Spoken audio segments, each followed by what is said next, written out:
नमस्कार, मैं हूं सुमित एंटरटेनमेंट्स और आज मैं आपका बहुत बहुत स्वागत है। आज हमारे साथ में हैं बॉलीवुड एक्टर अंशुमान पुष्कर जी, जिनको आपने अभी लेटेस्ट जाम तारा सीजन 2 में देखा है। आपने इनको काठमांडु कनेक्शन में भी देखा होगा। ये वेब सीरीज के एक जाना माना चेहरा है। चलिए चलिए हम आपको उनसे मिलवाते हैं। सर, हमसे जुड़ने के लिए बहुत बहुत धन्यवाद। थैंक यू वेरी मच भाई। सर, सबसे पहले तो मैं ये पूछना चाहता हूँ कि आप वेब सीरीज में देखिए कि एक एपिसोड आता है, दो आते हैं, तीन आते हैं, फिर नेक्स्ट सीजन में फिर दोबारा एपिसोड ये स्टार्ट करते हैं फिल्म मेकर्स। तो ये प्रोसेस क्या है? ये क्या जनता को एक तरीके से कुछ एक एक्साइट करने का तरीका क्या है ये? मतलब एक एक बार में ये 10 सीजन शुरू करके खत्म क्यों नहीं कर देते? ऐसा क्यों? देखिए, वेब सीरीज एक पैटर्न आया है 2015-16 के बाद से। ये एक तरीके से सारी चीजों में आई थी। आप इसको मानिए कि फिल्म के प्रारूप में आप फिल्म के पास आपके पास मैक्सिमम जो बोलते हैं 180 मिनट का मामला होता है। बहुत कुछ एक फिल्में हैं जो 200 मिनट तक की जाती हैं। आप उस प्रारूप में बहुत सारे कैरेक्टर्स के साथ न्याय नहीं कर पाते। जो सारा फोकस होता है वो मेन लीड के पास होता है। जो सेंट्रल कैरेक्टर होते हैं वो तीन चार होते हैं, उसके आसपास रिवॉल्व करता है। पर आपा और हमारे जीवन में ये चीज तो बहुत क्लियरिटी से हम जानते हैं कि हर एक का अपना महत्व है। और उस महत्व को एक्सप्लेन करने के लिए मेरे हिसाब से जिस तरीके के सीरियल है, सीरियल का वो इतना ज्यादा खिंच जाता है कि वो डे टू डे लाइफ की चीजें दिखने लगती हैं। तो कहीं ना कहीं आप उसमें आप एक बोरियत पाते हैं, कई क्रिएटिव लोग उसमें बोरियत पाते हैं। लेकिन वेब सीरीज का जहां तक मामला है, तो 300 400 600 मिनटों में आप अच्छे तरीके से ना सिर्फ कहानी को एक्सप्लेन कर पाते हैं, बल्कि कैरेक्टर्स की डिटेलिंग, उसकी लेयरिंग और उसकी सारी चीजों को एक्सप्लेन कर पाते हैं। साथ ही साथ इसका फॉर्मेट जो होता है फिल्मों के तरीके है से है। तो कहीं ना कहीं से उस तरीके से जैसे बड़े पर्दे पे एक समय इंट्रीग करता था, उस तरीके से इंट्रीग करता है। एंड मोस्ट इंपॉर्टेंट थिंग कि अब मोबाइल का जमाना आ जाने के बाद, तो जो लैपटॉप और गैजेट्स का जमाना होने हो जाने के बाद, आपके वो एक पैटर्न बन जाता है कि आप जब चाहे जहां से चाहे वहां से देख सकते हैं। तो yes, definitely it is not only intriguing, it is that thing कि जहाँ पे आपको पूरी एक्सप्लेनेशन भी मिल जाती है और क्रिएटिविटी का पूरा आप फायदा भी उठा सकते हैं। दैट्स वाई कि ये पैटर्न ज्यादा जम रहा है लोगों को। सर, अब तो ये फिल्म्स में भी स्टार्ट हो गया है। चाहे हम बाहुबली की बात करें, Baahubali 1, then 2, then PS1, PS2, you no.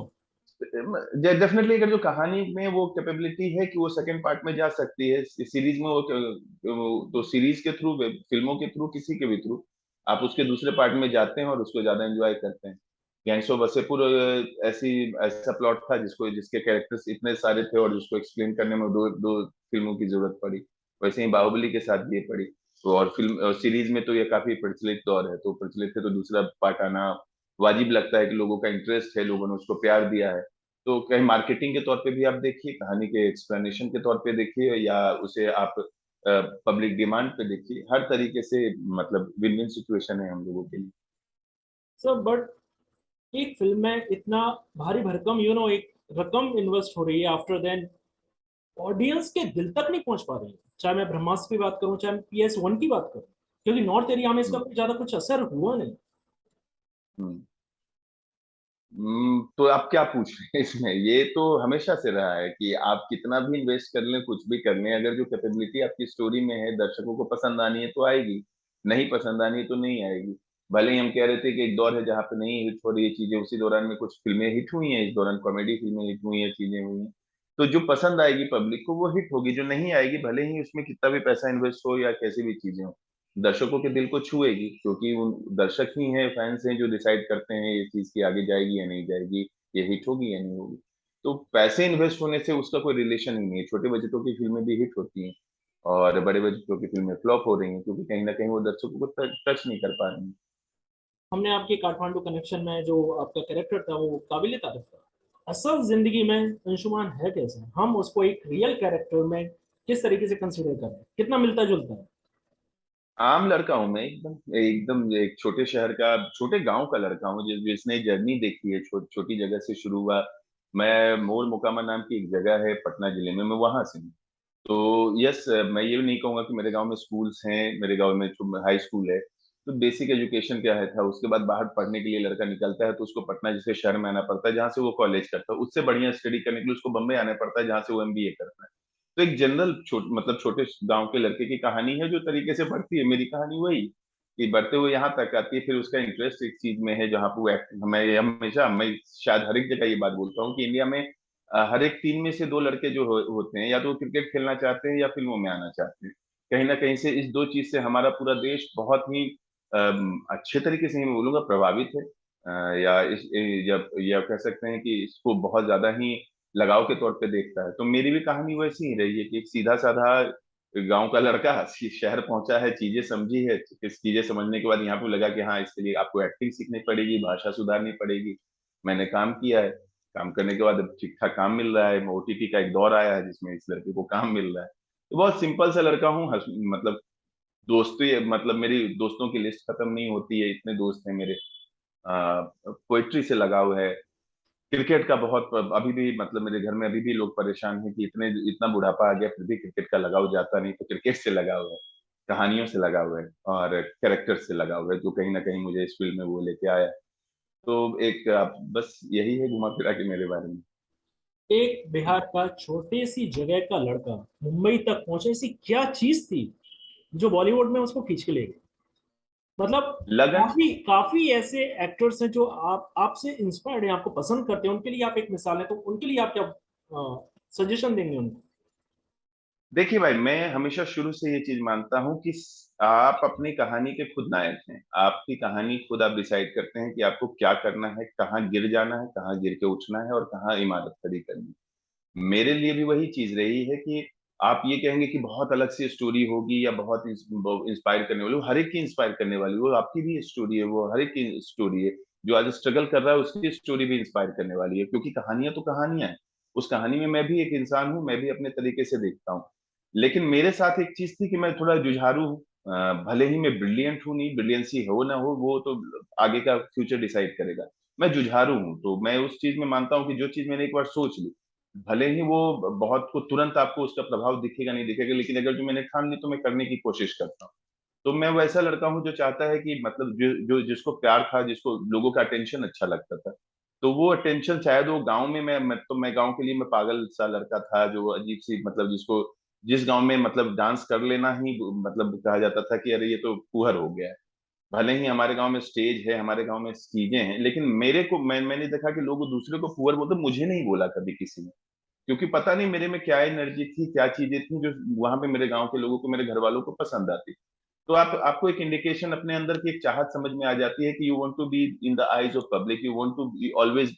मेरे को जज होना पसंद है, मेरे को अपने काम के लिए जब कोई बड़ाई करता है या बुराई करता है, मुझे दोनों चीजें हैं उसी तरीके से एक्सेप्टेबल। तो अपने आप को इवेल्युएट करते हुए मैं आगे बढ़ा हूँ। आपको पता होना चाहिए कि आप कहाँ, आपकी क्या क्या कमजोरियां हैं, क्या क्या आपके मजबूत पक्ष क्या है आपका, उन दोनों का। और जिंदगी में बैलेंस बहुत जरूरी है, तो उस बैलेंस को बरकरार रखने की कोशिश की है मैंने हमेशा की। जो जो भी चीजें हैं, जो पैरामीटर्स हैं जिसपे आप अपने आप को, अपने करियर को आगे लेके जा सकते हैं, अपने अपने विजन को आगे लेके जा सकते हैं, जो आप जीवन में करना चाहते हैं वो लेके जा सकते हैं, तो मैंने बैलेंस बनाने की कोशिश की। तो जो भी है वो उनकी खुद की स्टोरी है, और मैं ये नहीं कहता कि किसी की भी स्टोरी से आप इंस्पायर होइए। आप अपने आसपास में अपने पक्ष को देखिए, और पक्ष को देखने के बाद अपने आप को निर्धारित कीजिए कि आप कहाँ लैंड करते हैं और आपको जाना कहाँ है, और जो जरूरत की चीजें हैं रोड मैप तैयार करके उस पर काम कीजिए। आपने इतना काम कर लिया, आपको फिल्म के ऑफर तो आते होंगे। जी आ रहे हैं, किया भी है मैंने, 2 फिल्में की हैं अभी। मतलब नाम सारी मैं बाद में डिसाइड करके बताऊंगा, क्योंकि वो प्रोडक्शन हाउसेस की तरफ से अनाउंस हो। और अभी 2-3 फिल्में पाइपलाइन में हैं। एक आखिरी सवाल मेरा आपसे कि जिस तरीके का माहौल चल रहा है, जैसे हम जानते हैं कि बॉलीवुड बायकट माहौल, मतलब बड़े बड़े एक्टर्स की फिल्में फ्लॉप हो रही हैं, उसका एक रीजन क्या है? जैसे साउथ की फिल्म की बात करूं, कार्तिक टू एक तरीके से एक साउथ की फिल्म थी, पर नॉर्थ में भी उसने अच्छा कलेक्शन किया था। कहीं ना हम्म। कहीं फिल्म मेकर्स के अपने कंटेंट से तो नहीं भटक गए हैं?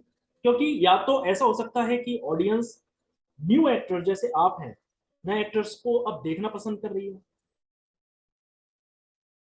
देखिए, एक चीज कोई एक रीजन नहीं होता है, इसके लिए बहुत सारे रीजंस होते हैं। कोई भी एक, बोला जाता है ना कि द्वितीय विश्व युद्ध का तात्कालिक कारण जो था वो इटली इस पे आक्रमण, जर्मनी का आक्रमण करना था। ये कहते हैं, लेकिन वो उसके पीछे बहुत सारे तात्कालिक कारण कुछ भी हो सकता है। तात्कालिक कारण आप बोल सकते हैं कि कंटेंट में वो दम नहीं है या वो नहीं है।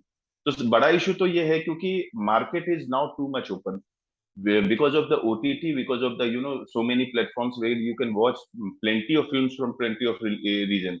आप कोरियन फिल्में भी देख सकते हो, वो भी डब करके आ चुकी हैं। आप अगर मैं वही चीज बोलूं कि आज से मैं 10 साल पहले का एग्जांपल दूं कि जिंदा एक कॉपी थी।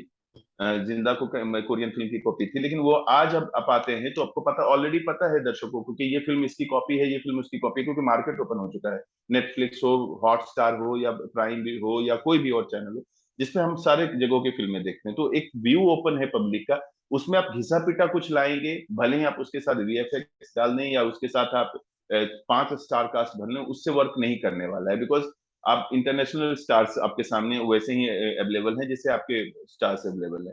तो कहीं ना कहीं कंटेंट इशू तो है। एक बड़ा इशू ये है कि अब नाम से इम्पोर्टेंट अब कंटेंट चल चुका है। 10 सालों में ये मार्केट पूरी तरीके से बदल चुका है कि आप 2000 पोस्ट में कहता हूँ कि पोस्ट वसेपुर इरा जो बोलते हैं, gangster Wasseypur era, there is huge change. उससे पहले भी वो धीरे धीरे वो पत्थर मार रही थी चीज, हासिल बनी थी, गुलाल बनी थी, या मैं बोलूं कि रामगोपाल वर्मा जी की काफी फिल्में उस दौरान आई थी, तो धीरे धीरे वो स्टॉक कर रही थी चीजें। लेकिन 2010 के बाद ये प्रारूप सामने आ गया कि कंटेंट किंग है, और कंटेंट के साथ आप नहीं बनाएंगे फिल्में, या आप उसमें नया कुछ नहीं लाके देंगे, तो दर्शक आपको नकारेंगे ही नकारेंगे। तो ये बायकॉट वाला इशू तो मुझे कुछ ज्यादा समझ में नहीं आता है, क्योंकि आप बायकॉट अगर जो रीजन बिना देखे नहीं बायकॉट कर सकते, ये मुझे गलत लगता है। क्योंकि उसको देखिए, उसके बाद उसके ऊपर निर्णय लीजिए, अपने विवेक का इस्तेमाल कीजिए।